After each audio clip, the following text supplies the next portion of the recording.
पहले तुम इस वीडियो को अच्छे से देखो, फिर बात करते हैं इसके बारे में। ये देखिए अपने आप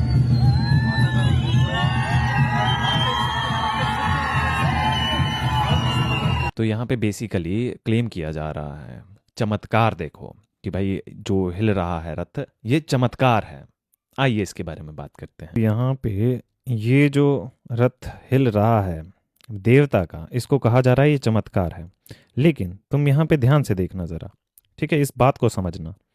अगर रथ खुद हिलता तो ये जो बंदा है इसके पास बैठा हुआ रथ के पास, ये यहाँ पे क्या कर रहा है और इसके हाथ क्या कर रहे हैं? जरूरत नहीं होनी चाहिए ना भगवान को इस बंदे की तो, लेकिन ये फिर भी बैठा हुआ है। इसका मतलब यही हुआ कि रथ खुद से नहीं हिल रहा है।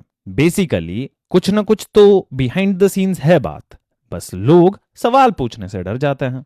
अब एक सेकंड के लिए ये भी मान लेते हैं कि ये जो बंदा है उस रथ को नहीं हिला रहा है, तो इसका मतलब ये होता है कि रथ खुद से हिल रहा है। अगर रथ खुद से हिल रहा है देन अगले ही क्षण उसको रथ को उठाने के लिए ये लोगों की जरूरत क्यों पड़ रही है? अब एक और सवाल यहां पे उठता है कि इतने जो लोग हैं ये चुपचाप से इसको मान क्यों रहे हैं? कोई सवाल क्यों नहीं पूछ रहा है? इनमें से डेफिनेटली बहुत सारे लोग यहां पे तुम देख रहे हो स्टूडेंट्स हैं बीच बीच में, तो ये सवाल क्यों नहीं करते? क्योंकि डरते हैं भाई, कहीं सवाल करने से इनको समाज से बेदखल ना कर दिया जाए, इनको कोई पाप ना लग जाए। यही तो फियर मॉन्गरिंग है कि डर के नाम पे लोगों को कुछ भी विश्वास करवाया जा सकता है। यहाँ पे मैं किसी भी देवी देवता या किसी की आस्था को ठेस नहीं पहुंचा रहा हूँ, बस सवाल कर रहा हूँ। और सवाल करने से ही अगर तुम्हारी आस्था को ठेस पहुंच जाती है तो भाई सवाल पूछना ही बंद कर देना,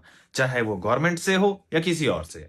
यहां तक कि 2+2 4 ही क्यों होता है ये भी पूछना बंद कर देना, खाना क्यों खाते हैं ये भी पूछना बंद कर देना, हम नंगे क्यों नहीं घूमते हैं ये भी क्वेश्चन करना बंद कर देना। ठीक है, तो क्वेश्चन करना जरूरी है। क्वेश्चन पूछो, जहां पे तुम्हें लगे कि ये तर्कसंगत नहीं लग रही है चीज, वहां पे क्वेश्चन पूछो हर किसी से, चाहे वो तुम्हारे पुजारी हो या देवता गण हो। भाई क्वेश्चन पूछने में कोई शर्म नहीं होती, और जब तक तुम्हें उसका जवाब नहीं मिलता सेटिस्फाइड, तब तक डरो मत क्वेश्चन पूछने से। और अगर कोई क्वेश्चन पूछने से ही भाग जाता है तुमसे, तो समझ जाना वहां पे कुछ तो गड़बड़ है।